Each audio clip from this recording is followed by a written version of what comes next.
I bought it for the board meeting with the bank the other day.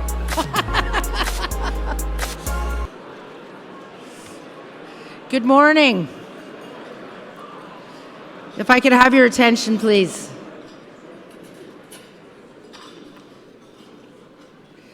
Good morning, ladies and gentlemen. Please join me in welcoming our webcast viewers. My name is Gillian Riley, and I'm honored to be the president of the Canadian Club of Toronto and your co-host for today's event. Thank you for joining us. Je m'appelle Gillian Riley, présidente du Club canadien de Toronto. Bonjour les téléspectateurs. Merci de nous rejoindre sur Internet aujourd'hui. Our club offers members and guests a diversity of opinions that causes reflection and sometimes inspires action. In creating innovative and relevant programming, we strive to ensure not only a diversity of perspectives, but of speakers as well. Here, we offer access to dynamic political and business and public figures. Our federal finance minister is a great example. I do want to express thanks to today's event sponsors. Canadian Credit Union Association, represented by Canadian Credit Union Association, represented by Rick. Where's Rick? Rick, thank you. Carpenters District Council of Ontario, represented by Nikki Holland. Nikki, thank you. And Great Gulf Residential, represented by Christopher Wine. Thank you.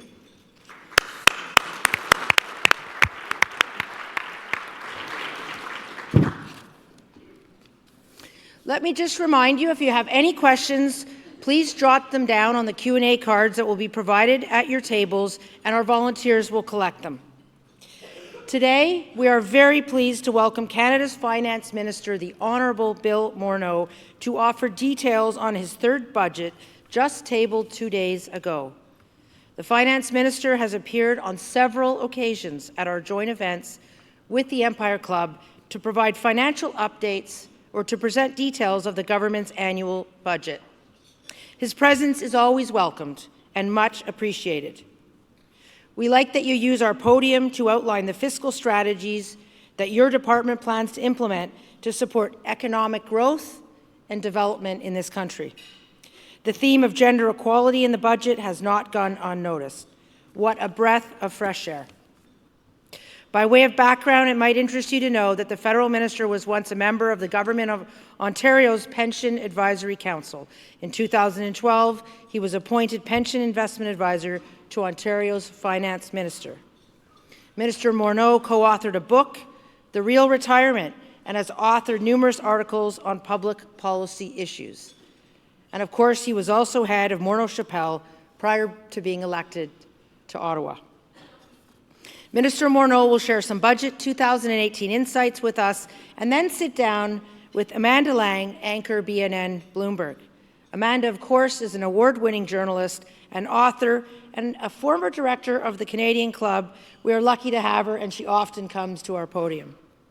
Mr. Morneau and Ms. Lang, the podium is yours.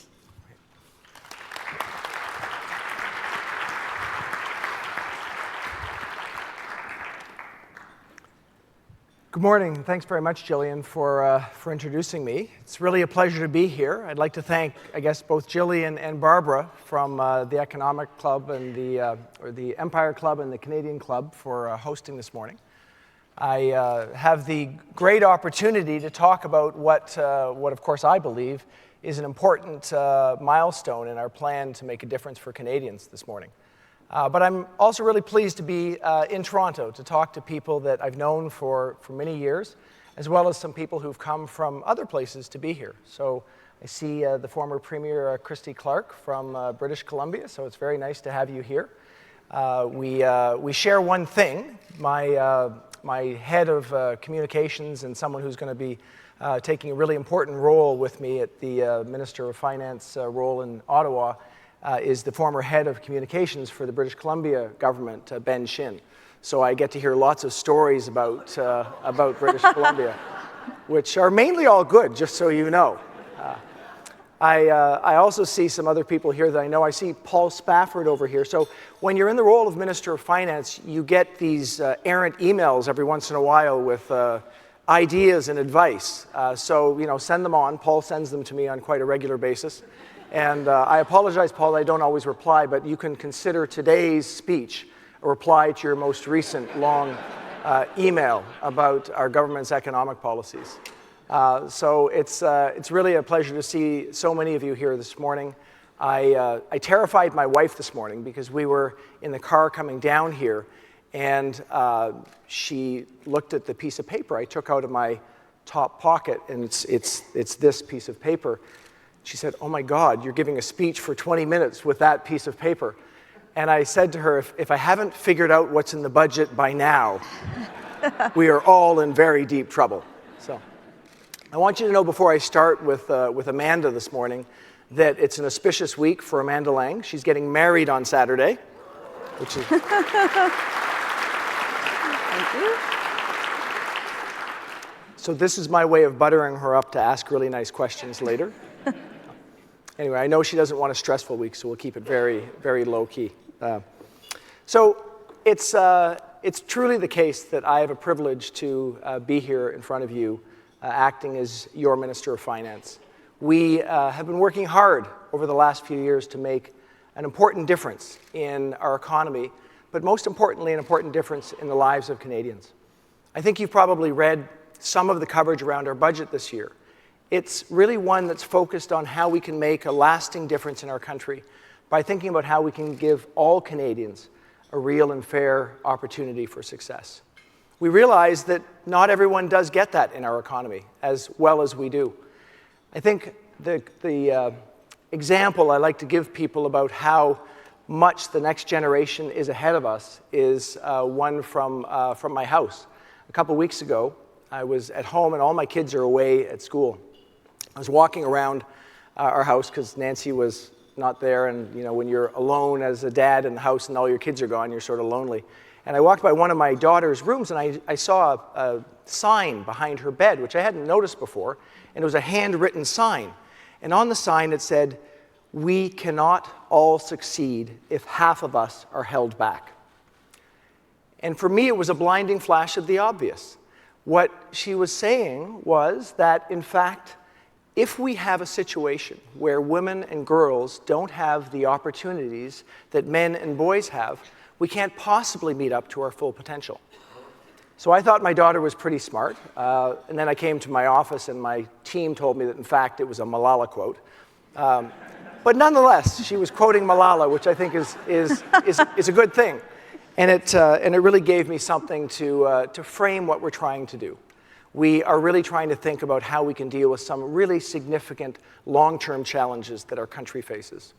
But maybe I can start with where we are today, as opposed to what we're trying to do for the future. Where are we? We're a couple of years in as a government, 2.5 years. We obviously came into office saying that importantly for us was to make investments in Canadians, to grow our economy. What have we seen over the last year and a half? Canada has grown at the fastest rate among G7 countries. So for 6 quarters in a row, that's the kind of results we've seen. What have we seen in terms of employment? Well, in the last 2 years, we've grown 600,000 new jobs in this country. We now have among the lowest rates of unemployment we've seen in about 40 years. So if we think about our first and most important goal, getting Canadians working, a recognition that Canada works if Canadians are working. That's where we're at today. We're in a much better position than we started with. We have some pretty great attributes in this country that we started with and things that we've maintained and want to enhance. We have among G7 countries the lowest amount of debt to our economy, so the lowest debt to GDP. This is a really important position that we're in. People often talk about our income statement, but it is important to look at our balance sheet. It's less than half the average of G7 countries. Now, what have we done over the course of the last few years? Well, we've said to Canadians that we want to maintain that very good fiscal position. And more importantly than that, we want to reduce that amount of debt as a function of our economy each and every year. That's what we showed in our budget this year. That's our continuing commitment to make sure that we retain that very strong fiscal position, not only for today, but for the future. Now, there's a number of factors that have led to this really strong position. Obviously, the fact that we made significant investments in Canadians in the budget in 2016, the budget in 2017, that's had an important impact. The first thing we did, you'll remember, was we put in place a thing called the Canada Child Benefit, which changes the way we deliver child benefits, so 9 out of 10 families get significantly more. But it's mean tested. So that means that for those 9 out of 10 families, they got an average $2,300 more after tax per year. Our idea, of course, was that if we give money to people who really need it, at a time when they really need it, they would put it back into the economy. That's been an important factor in growing our economy over the last 2 years. But there's other factors as well. We've seen a swing back in Alberta, because of course we were in pretty difficult straits in Alberta back in 2015. Still more to be done, of course, but that's been a positive impact. We've seen a continuing impact, positive impact from the housing sector. We've seen a continuing positive impact, and this is really positive for us now, and we hope that this continues to be the case, from the global economy, which has firmed up and strengthened over the last couple of years. And finally, we have accommodative interest rates. So interest rates still present good opportunities for businesses and individuals to borrow. So the economy has gone well over the last 2 years. But our long-term insight is that we can't rest on that. We have to recognize that we have significant long-term issues that we need to deal with. The most important one of which, of course, is demographics. We hit last year an important milestone. More Canadians over the age of 65 than under the age of 15. And of the things we can manage, that's not an easy one to manage. We've got a long-term challenge that we are going to have workers exiting the workforce. So when you look at what to do about that, you start and think about what has been the success in this country over the last generation, over the last 40 years. So it's not a hard insight. 1/3 of our economic growth over the last 40 years is due to the entrance of women into the workforce. 1/3. An incredible fact that has led us to be in a much better position today than we were 10, 20, 30, 40 years ago. But what we've seen is that that's stalled. Over the last decade and a half, we've had less advancement. We can say that we're pleased with women's workforce participation, but I would argue that being 8th out of 29 countries in the OECD, that's probably not good enough. We can say that we have made progress in equal pay for equal work, but when we're 15th out of 29 in the OECD, I would say that's not good enough. So we know that we should focus on the place where we can have the most significant impact. If half of our population is in a position where they're not doing as well as they should be, where all the opportunities that they want are not necessarily open to them, that's a place where we can make an important difference if we can get it right. I'm not arguing that getting it right is easy, but I am saying that it's critically important and we need to get on with the business at hand. We know that being in a good economic situation right now puts us in a favorable position, not only to think about long-term issues, but also to think about short-term challenges. Some of the things that some of you in this room and others outside this room have talked to me about was the important challenges that we're facing right now. We, of course, are facing an important discussion with the United States around NAFTA. It's critically important that we present Canada in the strongest light possible, that we work towards getting what we hope will be a better deal, but that we don't expect that it'll be easy and we don't believe that we should just take any particular deal. We know that having a strong economy places us in a good position to actually do that negotiation. We do, however, know that we need to consider how we continue with a positive long-term economic situation in spite of these challenges. We know that right now, of course, the United States has made some changes in tax rates. And there's been more than a few people in the business community who've talked about that. We know that it's important, first of all, to be in a strong economic position so that we can be competitive against anybody around the world. But also we need to take a look carefully and make sure that our tax rates, but our overall economy stays competitive. And that's our commitment. We're working hard to make sure that we understand those changes, the impacts, both immediate and longer term on our economy, and make sure we react in a way that is appropriate to the challenges at hand. I want to assure you that we will do our homework in that regard. And as the Americans write the actual regulations around those tax changes, which have not yet been fully written, we will consider them and make sure that we ensure that our country remains competitive. But our long-term focus is very much about thinking about what we can do for the next generation, the generation after that. Focusing on women's participation in the workforce is critically important. You've probably read some of the stories and some of the studies that have led us to conclude that we really should be doing more work in this regard. McKinsey Global Institute came out and said that if we actually were able to get more women into the technology fields, into science, technology, engineering, and math, if we're able to raise participation rates, by 2026 we can have about an extra $150 billion to our economy.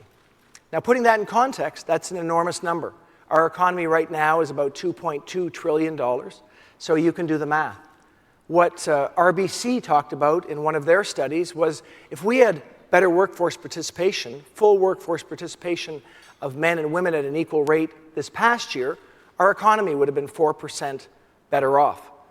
4% is huge. If we could only get half of that, 2%, that would be a material change to our economic forecasts. So we know that we can do more in this regard, but we know that it's going to take long-term efforts. I can tell you that we were starting from this from day one.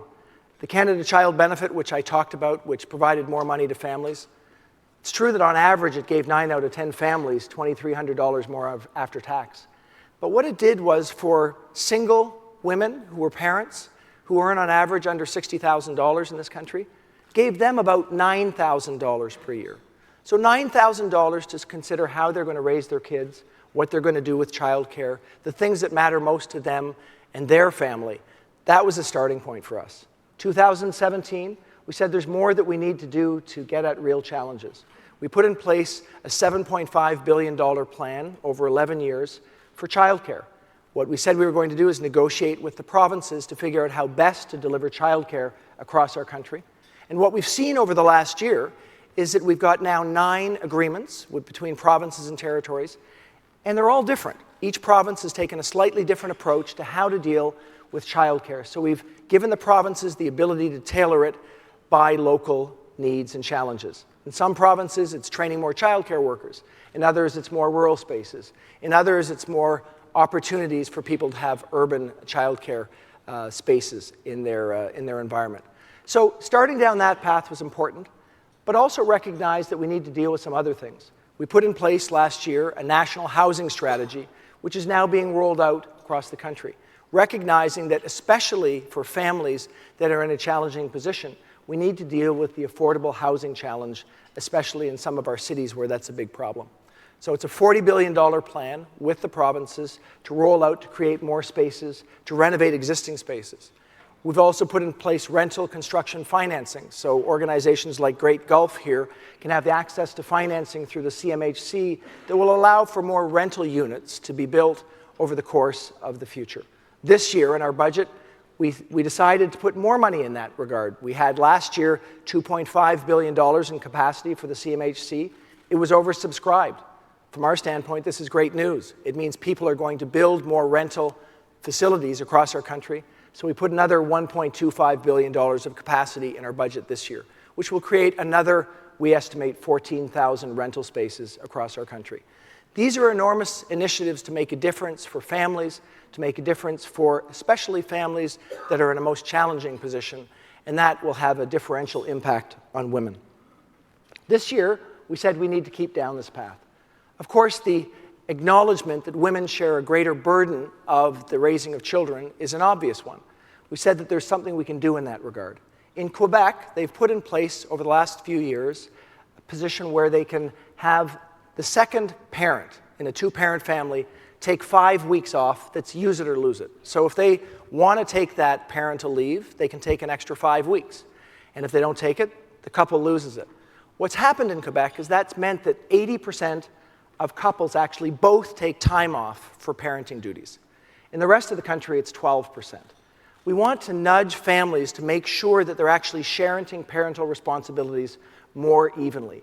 And what we know that will do, it'll mean that when there's an employer who sees 2 people who are 28 years of age come into their office, and one's a male and one's a female, they'll realize that both of these 2 individuals are likely to take some sort of parental leave over time.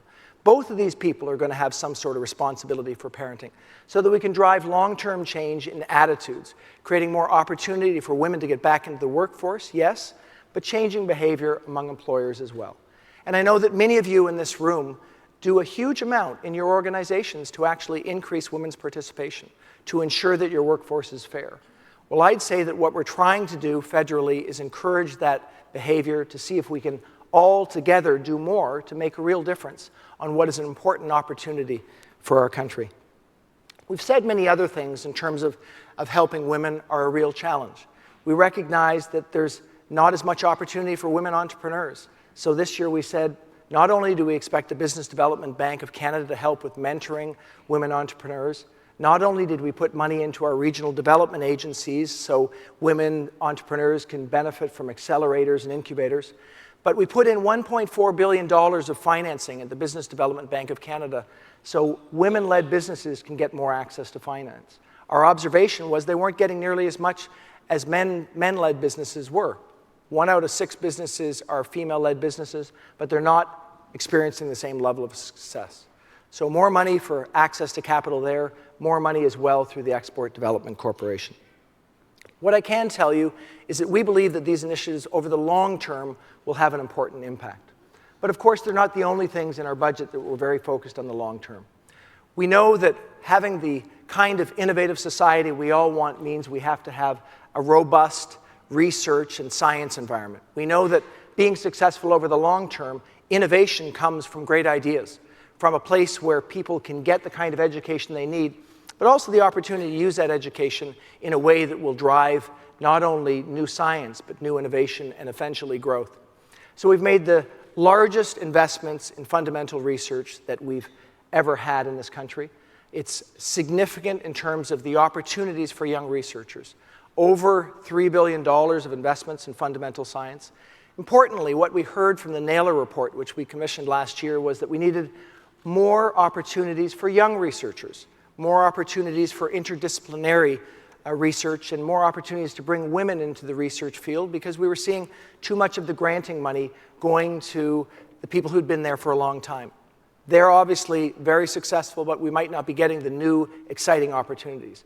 So we said by putting more money in, we're going to drive to more interdisciplinary research that brings in younger researchers and more female researchers, tilting it towards the future in a way that we think will have a big and positive impact. We know also that we need to think about real challenges in this country as opportunities. So when I think about the challenges we face in making sure that Indigenous Canadians are successful, we start with basic challenges, like we don't have clean drinking water in all parts of our country. It's not acceptable. So we said we need to do better. We've made improvements. We've lifted 52 drinking water advisories over the last couple of years, but it's by no stretch good enough. So we put more money into making sure that we will have clean drinking water everywhere in this country by March 2021. We've said that we need to do more, though, in other areas. We have a situation where our Indigenous Canadians, about 7.7% of the people in this country who are under the age of 14 are Indigenous. Yet about 50% of the people under the age of 14 that are in foster care are Indigenous. So this really isn't good enough. If we are putting ourselves in a situation where the fastest growing single part of our population is experiencing such enormous challenges, we need to do better. So we put significant funding, $1.4 billion, into family and child services for Indigenous Canadians. We recognize also that we need to deal with long-term health challenges. So we put $1.5 billion into dealing with health challenges for Indigenous Canadians. Challenges that, frankly, we're not seeing everywhere else in the country. Challenges like access to health care in remote and really difficult to get at places. Challenges like tuberculosis in parts of this country that maybe some of you don't see on a regular basis. Certainly we don't in other parts of the country. We need to get at this. We need to do better, and we're committed to doing that. We do know, however, that there's other things that we need to think about as we think about the very long term. What is Canada all about? We're about a place where people can be successful, yes, where we have a great opportunity for generations to come. And one of the great things we have is a wonderful environment. Back in 2010, we made a commitment that we would protect 17% of our country. This was an important commitment that we made. We would protect our lands, we would protect our coastal regions. So we made a commitment of $1.3 billion to actually follow through on that commitment to protect the spaces for the next generations to come in a way that we can all say that this will still be a country where you have access to great places to go and see especially in nature. Finally, last but not least, we, as you may know, are president at the G7 this year. We've made a significant commitment to up the ante on our international development. It's important. We believe, as a leader in the world, that we do better in this regard. We've made a commitment that we can do more, in particular for women and girls around the world in helping with poverty reduction and helping ensure that, even from a security standpoint, the world's better tomorrow than it is today. So it's an ambitious agenda. It's one that thinks about how we can help Canadians today, how we can deal with the long term. And I will tell you that in my job, I get the opportunity to go out and meet people every once in a while that really inspire you to make a difference. A few weeks ago, while I was preparing for the budget, I was out at Algonquin College, and I met a woman there who was telling me about her opportunity to change careers. So this was a woman who'd gone back to work, or gone back to school after raising her children, and she'd gone to Algonquin College, her name's Joan, to do event planning. When she got there, she decided that, in fact, what she wanted to do was enter one of the trades. So now she's an apprentice plumber. And it's a sort of spirit that inspires you to think about what we need to do, all of us together. The reason we're putting money into helping people with skills, with pre-apprenticeship training and apprenticeship training, is because we know that for us to survive and for us to thrive, we're going to need to consider what are the ways we can have the biggest impact on ourselves and our families, but also on the economy over time. And Joan took a courageous decision to go back and do something that, as she told me, was not expected by anybody that she knew, but was really what she found out a true calling for her. So we want to see more Canadians like that, people who take the opportunities. We're going to continue to make investments in Canadians, whether it be through Canada Student Grants, whether it be through Canada Summer Jobs, whether it be through apprenticeship training, or creating a sort of innovative environment that creates those new and exciting jobs for the future. So it's really a pleasure to be here this morning to talk a little bit about our budget, and I expect now maybe to talk about the harder bits of the budget, since you'll have the Q&A bit. I want you to know that we will continue on our path, not only to do what we think is right for the long run, but to deal with what we see are the short-term challenges and do it in a fiscally responsible way. Thank you very much.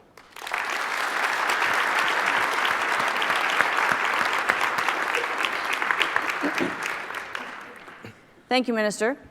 And just a reminder, I am taking your questions, so if you write them down, people will collect them, they'll bring them to me, and I may or may not ask them.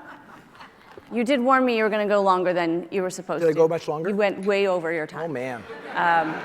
But I won't give you a hard time because one of the things you learn in the job is the longer I go on the speech, the fewer questions. Oh, yeah. No, I get it. No, I would give you a hard time, but it's hard enough to be a white guy these days.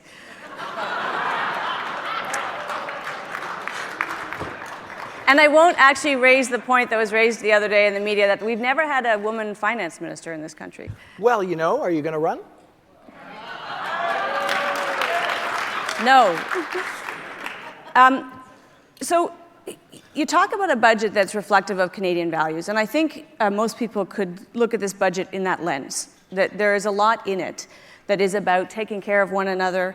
As you note, the worker benefit, which is amazing, and people may not know this, but they've tweaked it so that low-income workers don't have to sign up for it. A lot of people were missing these kinds of benefits because they weren't filing their taxes. Those are good, socially positive things. The child benefit is great. It felt a little bit to me like you were focused on one part of the ledger, and it was the part of the ledger that where we share, where we redistribute. And even things like more women in the workforce and paying women more, very few people are going to get up and say those are bad ideas. But the money has to come from somewhere. And so far, it's come from consumers who are up to their ears in debt. And we need to have economic growth that's driven by startups, entrepreneurs, and big corporations, including foreign capital coming to this country. And that's where this budget, I think, didn't focus. You know these issues inside out. Why not? What is the thinking? I hate the word competitiveness.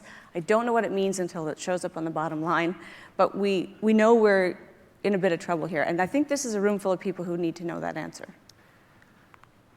Of course, this is an important question, but let me just question the frame for a second. So let's start with the Canada Workers' Benefit. We have made big changes in the Canada Workers' Benefit. In the CPP negotiation a couple of years ago, we put an extra $250 million into what we're calling the Canada's Workers' Benefit, which was the working income tax benefit. This past fall, we said we're going to put $500 million more there. And what we've said with this budget is we're going to give people the ability to get it automatically. We found that less wealthy Canadians that were eligible for this benefit were in many cases doing their taxes on paper, which meant they weren't automatically getting the benefit. So we said, well, if the benefit is meant for the challenged part of the population that wants to get into work, let's make sure they can get access to it. So we've made a really big difference. So there's going to be 300,000 more Canadians get the Canada Workers' Benefit. About 70,000 Canadians will be lifted out of poverty as a result of this. So this is where I want to attack your premise. Okay. So the premise is that somehow raising Canadians out of poverty isn't good for the economy. So let's take the second part of that premise. And it's not your premise, but the second part is, so the idea that we're going to have more women engaged in the economy and that we're going to have better success rates for women is somehow not about our competitiveness. So I would just argue that what have we shown in the last 2 years? This may fly in the House, but it's not going to fly here. Let me just... The money has to come from somewhere. Let me just... Where does the money come from? I think those are very worthy and laudable things. It is, but let me just ask people the question, what people in this audience are not considering outcomes? So when you make investments in Canadians and the outcome is we've had the fastest growth we've seen in more than a decade in our economy, we've seen more Canadians working than we've seen in, as I said, lowest unemployment rate in almost 40 years. This is the sort of thing that actually does drive the economy. So if you start with the fact that you have more people working, and you have more people who are actually being lifted out of really challenging positions.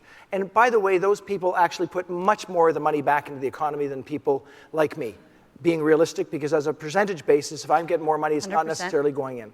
So that's a foundation. We're not saying that we don't need to think about those competitive challenges. We're saying, let's start with our fortress here at home.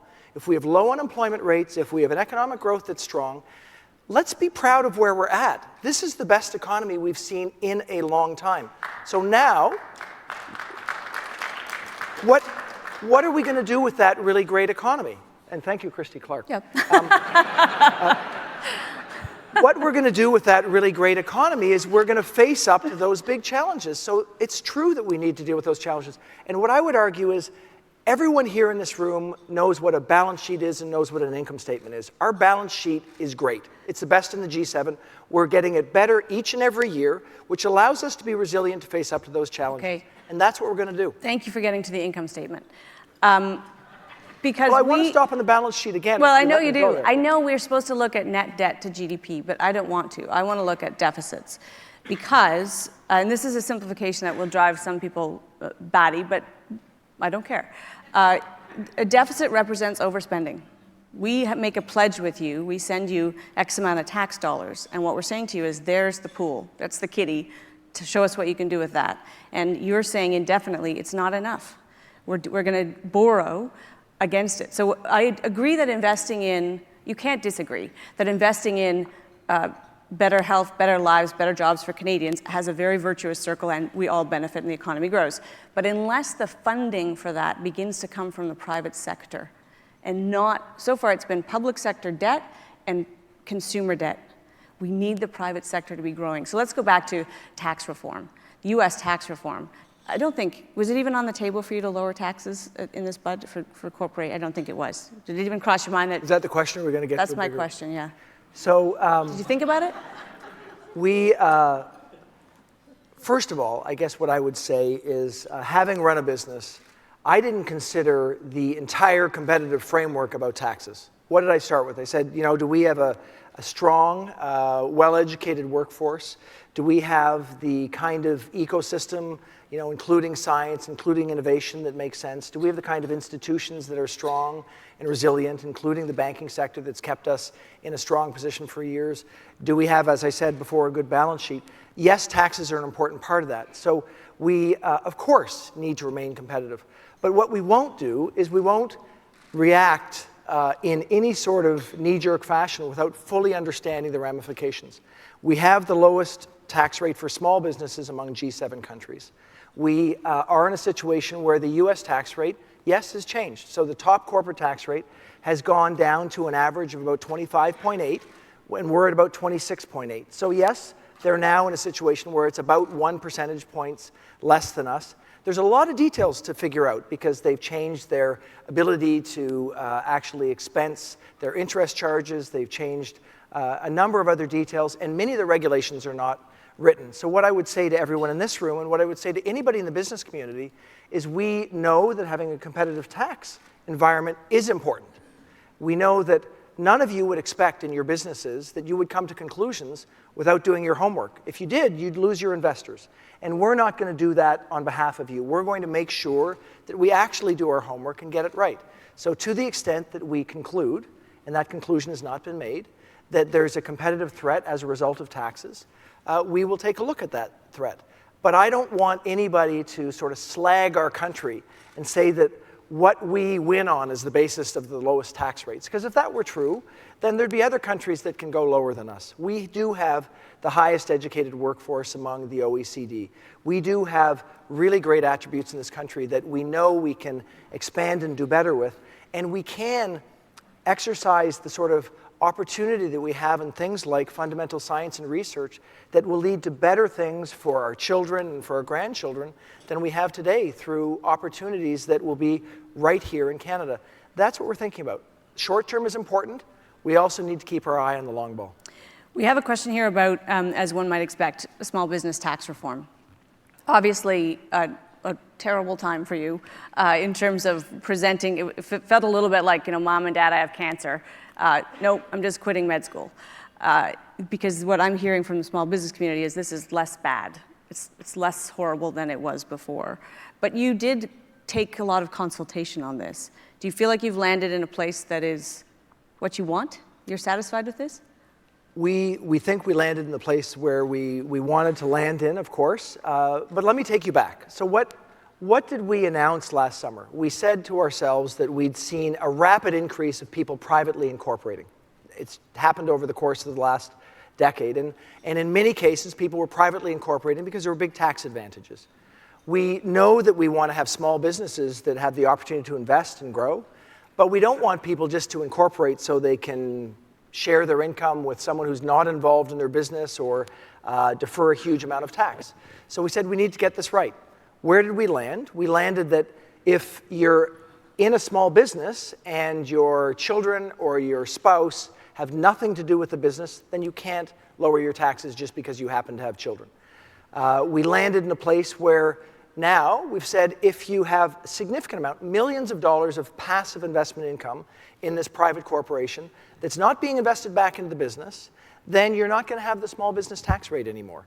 Because the small business tax rate is intended to have small businesses actually reinvest in their business, create jobs, and grow the economy.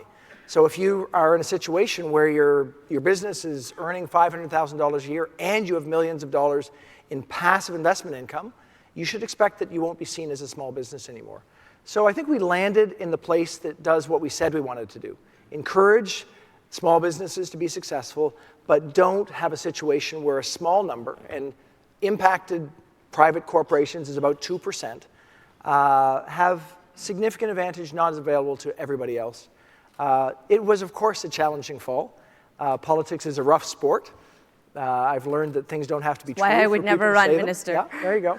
But it's also a huge privilege. I mean, you get the opportunity to do things that can make a difference. And it's a particularly huge privilege in times like this where you can see that actually what is happening has been very positive in terms of outcomes for people and, of course, broadly for our economy. We do have a question about business investment. The most recent data, of course, is not good, which speaks, I think, to a kind of a lack of confidence or a certain level of uncertainty about many things, not least NAFTA, this tax reform uncertainty is out there, the effect of U.S. taxes. The question is whether you think about what you can do policy-wise to change that mindset, to encourage businesses to invest. What are the levers you have? It's, of course, real that people feel a level of uncertainty as we go through these NAFTA discussions. We have to acknowledge that. People are watching closely to make sure that the competitive environment in our country stays strong. We do have to also acknowledge that our economy is doing well right now. So we are in a strong place to actually have that challenge presented to us. What can government do? We need to be careful not to think that government can do everything, but you've seen us take some important initiatives. So we've said to Canadians that we think we should find a way to invest in places where Canada has what we'd call a differential advantage. What did we say? We said in advanced manufacturing, a place for us to invest. In the digital sector, a place for us to invest. In clean technology, in clean resources, 2 other places for us to invest. In science and in health science. In agriculture. So 6 sectors that we said, these are important places for us to invest. Last year, and some of you probably would have been involved in this, we said that we were going to take an approach where we could think about collaborating with universities and businesses and the government together to make investments in some of those sectors of the economy. We called it a superclusters approach. So we put significant funding, about $950 million in, and we chose 5 consortiums on the basis that government was going to put money in, but that universities were going to put expertise in, and business was going to put funding in, and that it wasn't going to go directly back to the businesses, but to actually expand those sectors. So that's the sort of thing that we think we can encourage investment from the business sector. That is happening now. I think we've got 5 really great ideas that we're working on. But I wouldn't say that we can solve the problem as a federal government in terms of the concern, the uncertainty around NAFTA in any other way than being absolutely strong at the negotiating table to try to get to a good position, to deal with things like the ongoing need for competitiveness in our country, which we are engaged with and thinking about, and find ways to encourage the private sector to be part of the solution. The things we've done over the course of the last couple of years, in many cases, have co-opted or worked together with the private sector. So when we put in place the Canada Infrastructure Bank, it was a recognition that we can do more infrastructure if we bring in institutional investors and pension investors, that we can take $1 of federal or provincial funding and find $5 of funding from those institutional investors that want to invest in long-term infrastructure. When the banks came together to put together the Business Growth Fund to try and help second stage growth in companies. That was an initiative that we worked together with the bank and the financial sector. So we're trying to work together to make an important difference, recognizing that our job first and foremost is to think about the nature of the environment and the competitive environment which we are thinking about. The long-term investment in science, again, very hard for one to be critical of investing in pure research. It's a departure from years of cutting pure research. You have made targeted investments. Those are bets that you make with majority governments. They're bets that pay off over the long term. You can't possibly point to jobs next year that come from it, except maybe a few grad students. But unless we... Actually, a lot of grad students. A lot of, no, and that's a good thing. But unless we commercialize the outcome of some of that research, including in AI, what is the benefit to Canadians of spending this money? And I guess from your point of view, what needs to happen to encourage better commercialization? Because that historically is where Canada falls down. We are great at ideas, and then we deliver them to other people to commercialize and get wealthy off. I think this is an important observation, and it would be a challenge to the business sector as well. We've said there's a number of things that we need to do better at. So we've put in place an approach to dealing with an intellectual property strategy this year that we're working towards delivering on, including a patent collective so that people can have better access to IP in their businesses. We've talked about how important it is for government to get more efficient. We looked at all of our innovation programs as a government over the course of the last year. There were 92 programs that businesses could come in to think about how they could grow their business. We winnowed them down to what will be, in the end, about 36. We've made it simpler for people to get in. We focused funding in places where we know we're having a strong impact, like the Industrial Research Assistance Program, the IRAP program. So we're looking at how we can deal with that.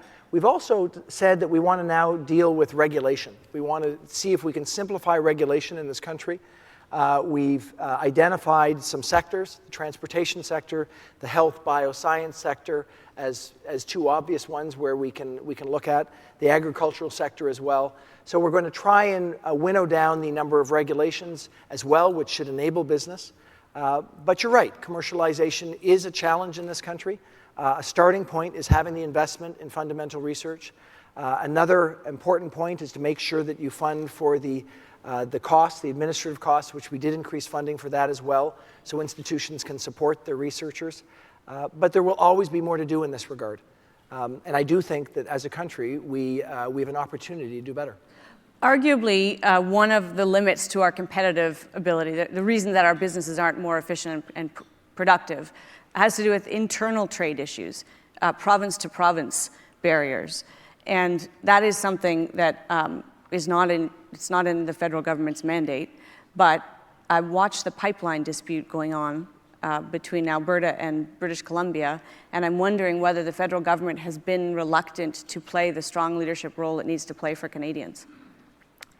I will tell you that we have said from the time we announced it and continue to say that we think the Kinder Morgan pipeline is an important idea, that we need to be able to get a price for our resources that is closer to the world price. And we recognize that getting access to markets is a critical factor in that. So we've been stalwart in that effort.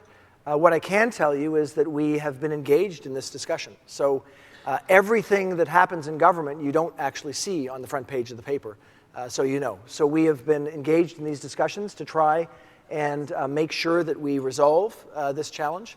In my estimation, progress is being made. We're going to stay on this file. We think it's important, and that'll be our continuing approach, trying to get things done in a practical way that are sometimes challenging. The fact that interprovincial barriers exist is, of course, a frustration. I mean, it doesn't often seem to make sense that you have different trucking regulations in different provinces. We are trying to work on that too. I think former Premier Christy Clark can tell you how challenging that is at times, but we need to move that forward every single day. We made some progress last year. There's certainly more work to be done. You have a majority government. And majority governments mean you can do big, bold things. A former finance minister told me on budget day that you would be happy if we described this as a quiet budget, that that's a good day for a finance minister.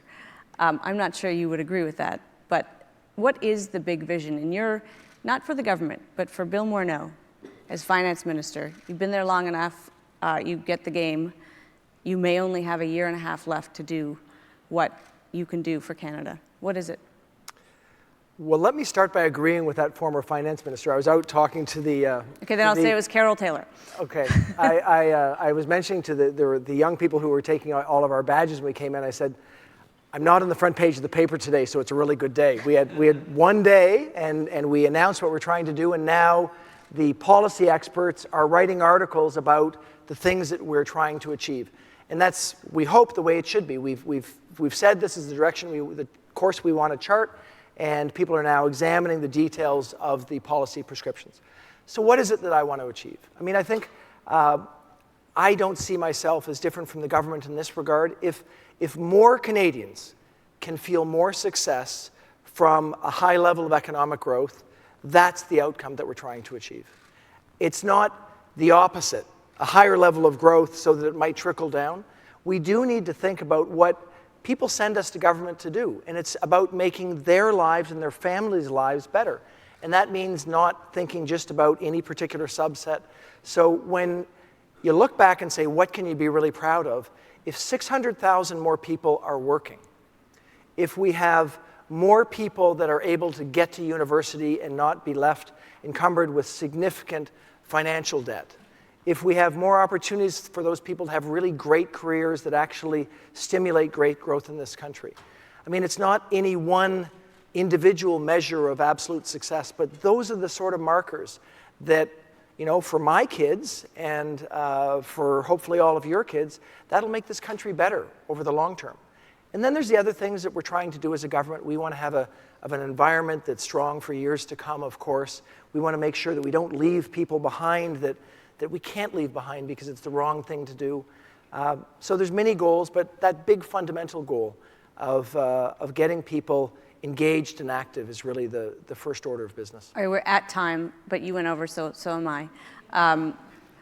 Do you have a desire, before you leave government, whether that's in a year and a half or five and a half years, to put us on the fiscally prudent path? I do intend on running again. I think that was an implicit question there. No, the question was whether you win.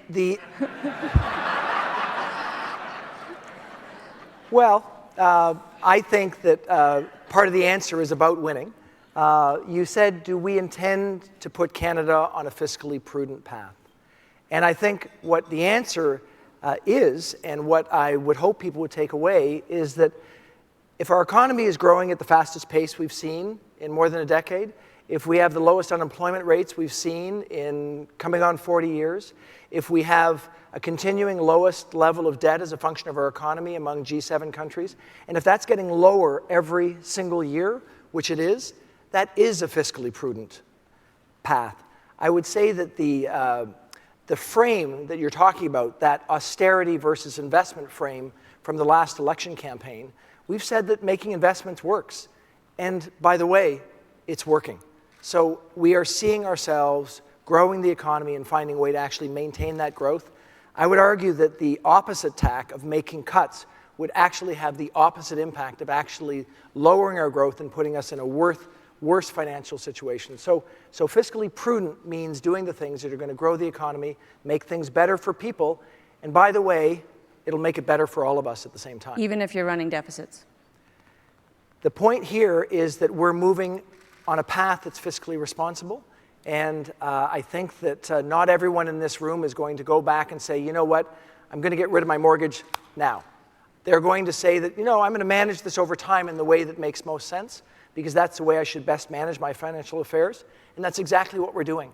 If we were going in the opposite direction, you can see what's happening in the United States right now. They've made some tax changes that means that their deficit compared to ours on a per capita basis is 5 to 1. 5 to 1, that's what they're doing for their economy. Now, we're not taking that approach. We're saying we need to be fiscally responsible. We need to continue to grow our economy. We don't want to overheat our economy so our interest rates go up rapidly. We want to do it in a managed way, and that's exactly what we're doing. All right, we'll leave it there. Thanks for being here. Thank you. Ladies and gentlemen, Bill Morneau.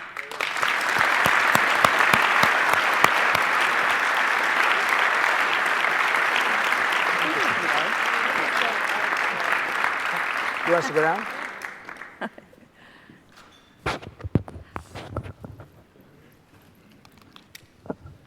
My name is Barbara Jessen. I'm president of the Empire Club, and it's my great pleasure to thank Amanda and our Minister of Finance.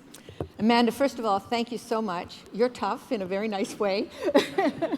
And all of us here, of course, wish you every happiness in your pending marriage. Congratulations.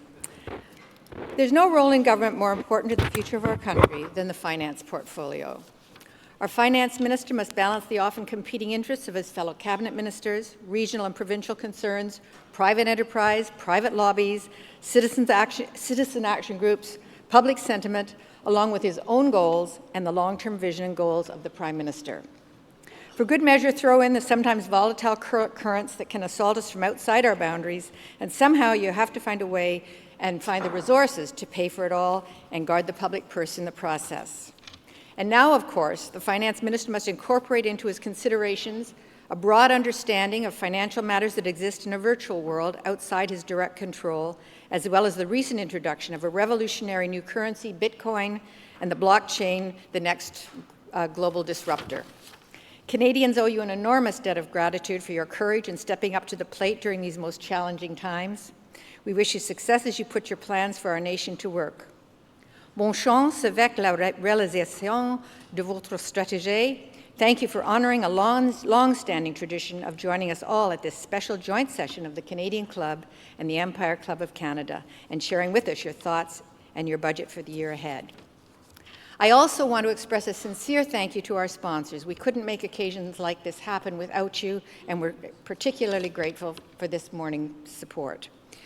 the Carpenters District Council, Great Gulf Residential, and the Canadian Credit Union Association. Thank you so much. We're very, very grateful. Without sponsors like this, we just wouldn't exist as clubs. We also want to thank MediaEvents.ca, Canada's online event space, for webcasting today's event for thousands of viewers around the world. Thank you to the National Post, our print sponsor, and thank you for your attendance at our meeting today. It is now adjourned.